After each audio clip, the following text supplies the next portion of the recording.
Assalamualaikum warahmatullahi wabarakatuh. Sahabat-sahabatku yang dirahmati Allah, sebaik-baiknya pengingat adalah kematian. Begitulah Rasulullah Shallallahu Alaihi Wasallam memperingatkan umatnya agar tak terlena dengan gemerlapnya dunia. Allah Subhanahu Wa Taala juga seringkali memperingatkan kita soal kematian dalam beberapa firman-Nya. Bahkan para malaikat sampai turun tangan untuk memperingatkan kita soal kematian. Semua yang berasal dari Allah Subhanahu wa Ta'ala akan kembali kepadanya. Begitu juga dengan manusia, akan kembali ke penciptanya lewat kematian. Kematian itu pasti akan datang. Sayangnya, hanya Allah Subhanahu wa Ta'ala yang mengetahui kapan ajal hambanya tiba. Hal ini sudah dikabarkan di dalam Al-Quran. Katakanlah, sesungguhnya kematian yang kamu lari daripadanya, maka sesungguhnya kematian itu akan menemui kamu. Kemudian kamu akan dikembalikan kepada Allah yang mengetahui yang gaib dan yang nyata. Lalu Dia beritakan kepadamu apa yang telah kamu kerjakan. Karena kematian itu pasti akan datang. Imam Ghazali senantiasa mengingatkan murid-muridnya bahwa sesungguhnya yang paling dekat dengan manusia adalah kematian. Para malaikat juga senantiasa mengingatkan manusia yang sering lupa akan kematian. Peringatan mereka dilakukan di saat orang-orang berbondong-bondong menuju pemakaman. Para malaikat melemparkan tanah kepada para pengantar jenazah. Karena pengantar jenazah setelah pulang ke rumah masing-masing, bukannya bermuhasabah diri dan mempersiapkan bekal untuk akhirat kelak, tetapi malah melupakan kematian dan sibuk dengan urusan dunia.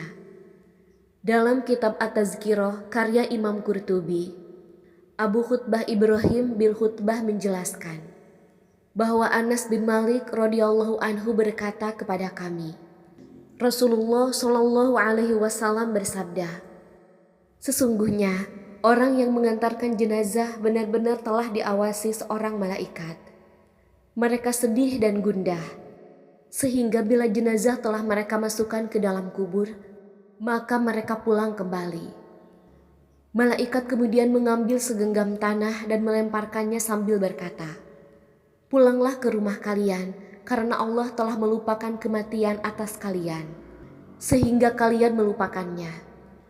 Kemudian mereka kembali berdagang, seakan-akan mereka tak akan mati dan tak pernah melihat kematian.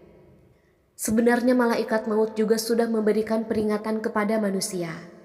Jauh-jauh hari sebelum ajal menjemput, Dia memberitahu dengan memberikan sejumlah tanda di anggota tubuh kita.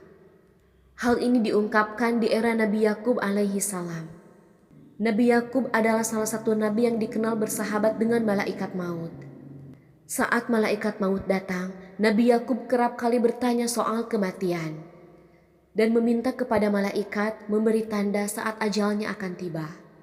Imam Ghazali dalam kitab Mukasyafatul Qulub menjelaskan bahwa saat itu malaikat maut mendatangi Nabi Yakub. Lalu beliau bertanya, wahai malaikat maut, engkau datang kemari untuk bertamu atau mencabut ruhku? Malaikat itu kemudian menjawab, aku hanya datang untuk bertamu. Kemudian Nabi Yakub membalas, saya tahu bahwa pekerjaanmu adalah mencabut nyawa manusia. Tapi alangkah lebih bagusnya lagi jika sebelumnya engkau beri isyarat kepadaku sebelum engkau mencabut nyawaku nanti. Malaikat maut pun menjawab, baiklah, kelak akan kukirim kepadamu 2 atau 3 syarat. Tak lama setelah pertemuan itu, malaikat maut kembali menemui Nabi Yakub. Tentu saja beliau kembali penasaran tujuan kedatangan sang malaikat. Apakah tujuannya masih sama saat terakhir berkunjung, ataukah telah berubah? Nabi Yakub pun bertanya, apa tujuan kedatanganmu kali ini? Apakah hanya bertamu seperti biasanya? Lalu malaikat maut menjawab, tidak, aku akan mencabut nyawamu. Jawaban tersebut langsung membuat Nabi Yakub kaget, karena selama ini dia tidak merasa ada tanda-tanda kematian yang dialaminya. Beliau bertanya, Bukankah dulu aku pernah berpesan padamu untuk mengingatkanku terlebih dulu sebelum kau mencabut nyawaku? Malaikat maut melakukan pembelaan. Sebenarnya aku sudah memberikan isyarat kepadamu yang kau tunggu-tunggu. Bukan hanya satu, bahkan 3 sekaligus. 3 isyarat itu ternyata ada di tubuh Nabi Yakub. Hanya saja beliau tak sadar. Malaikat maut mencoba menjelaskan satu persatu. Pertama, rambutmu yang sudah banyak memutih. Kedua, tubuhmu yang mulai rapuh atau mudah lelah dan sakit-sakitan. Yang ketiga adalah badanmu yang tak sanggup lagi menopangmu atau sudah membungkuk. Itulah isyarat yang telah kukirimkan kepadamu dan kepada semua manusia keturunan Adam sebelum aku mencabut nyawa mereka. Ternyata para malaikat mengingatkan manusia lewat berbagai cara. Kita yang biasanya tak sadar akan hal itu. Saking jarangnya manusia mengingat kematian. Sampai-sampai Rasulullah Shallallahu Alaihi Wasallam memberikan gelar sebagai orang cerdas kepada orang-orang yang senantiasa mengingatnya. Umar bin Khattab pernah berkata, bersama 10 orang aku menemui Nabi Shallallahu Alaihi Wasallam, lalu seseorang di antara kami bertanya, siapa orang yang paling cerdas dan mulia, wahai Rasulullah? Nabi menjawab, orang yang paling banyak mengingat kematian dan paling siap menghadapinya. Mereka itulah yang cerdas. Mereka pergi dengan membawa kemuliaan di dunia dan kehormatan akhirat. Hadis riwayat Ibnu Majah. Rasulullah Shallallahu Alaihi Wasallam juga memberikan tips agar jangan sampai terlena dengan dunia dan selalu waspada akan datangnya ajal. Beliau menganjurkan untuk melakukan ziarah kubur. Walaupun kegiatan ini sebenarnya pernah dilarang, tetapi akhirnya dibolehkan. Beliau bersabda, sebelumnya aku pernah melarang kalian berziarah kubur, tetapi sekarang lakukan. Sebab ziarah kubur dapat mengingat pada kehidupan akhirat. Hadis ini termaktub dalam pembuka bab pertama kitab At-Tazkirah, karya Imam Qurtubi. Dalam kitab tersebut juga dijelaskan mengenai perlakuan malaikat kepada mayat orang-orang mukmin dan mayat para pendosa yang tak sempat bertaubat. Jika malaikat berhadapan dengan orang-orang mukmin, mereka akan menyampaikan bahwa Allah Subhanahu wa Ta'ala mengirimkan salam kepada mereka. Namun sebaliknya, jika malaikat berhadapan dengan orang-orang yang berdosa, maka seketika malaikat menjadi sangat galak. Keluarlah engkau, wahai jiwa jahat yang berada dalam jasad yang kotor. Si calon mayat akan terus-menerus mendengar ucapan itu hingga ia keluar dari jasadnya.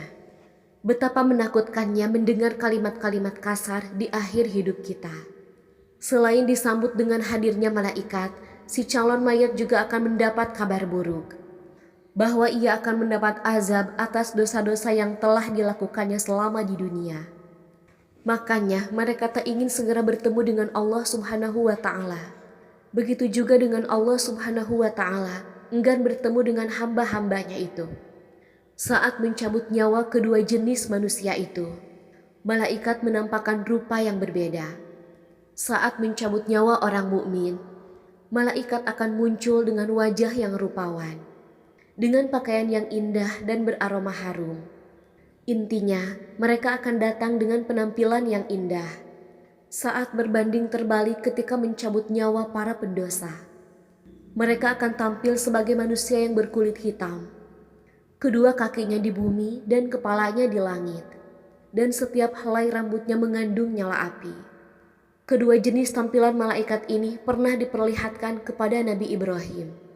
Ketika ajal tiba, ada 4 malaikat yang mencabut nyawa. Imam Ghazali di dalam kitabnya menjelaskan, keempat malaikat tersebut mencabut nyawa dengan cara yang berbeda-beda. Malaikat pertama menarik nyawa dari kaki kanannya. Malaikat kedua menarik nyawa dari kaki kirinya. Malaikat ketiga menarik nyawa dari tangan kanannya. Dan malaikat keempat menarik nyawa dari tangan kirinya. Ada juga yang menyebutkan bahwa malaikat-malaikat ini adalah malaikat yang membantu malaikat Israel, pencabut nyawa. Bahkan sang Hujatul Islam juga menambahkan, kadang-kadang si calon mayat juga diperlihatkan alam malakut atau alam yang dihuni oleh para makhluk spiritual seperti para jin, malaikat, termasuk iblis. Alam ini tidak bisa diakses dengan panca indera yang dimiliki oleh manusia. Sahabat-sahabatku yang dirahmati Allah, peringatan akan datangnya kematian telah disampaikan oleh Allah Subhanahu wa taala. Rasulullah Shallallahu alaihi wasallam bahkan sampai para malaikat juga turun tangan. Mereka mengingatkan dengan berbagai cara, seperti mengirimkan tanda kepada manusia lewat uban. Bahkan mereka sampai melempari manusia dengan tanah. Karena setelah dari pemakaman, orang-orang tersebut bukannya meningkatkan ibadah, tetapi malah kembali sibuk mengejar kejayaan di dunia. Betapa menakutkannya kematian dan fase setelahnya. Sampai-sampai harus diingatkan oleh Nabi, Sang Pencipta, dan para malaikat. Sudahkah kita semua mengingat kematian hari ini? Wallahu a'lam bishawab. Wassalamualaikum warahmatullahi wabarakatuh.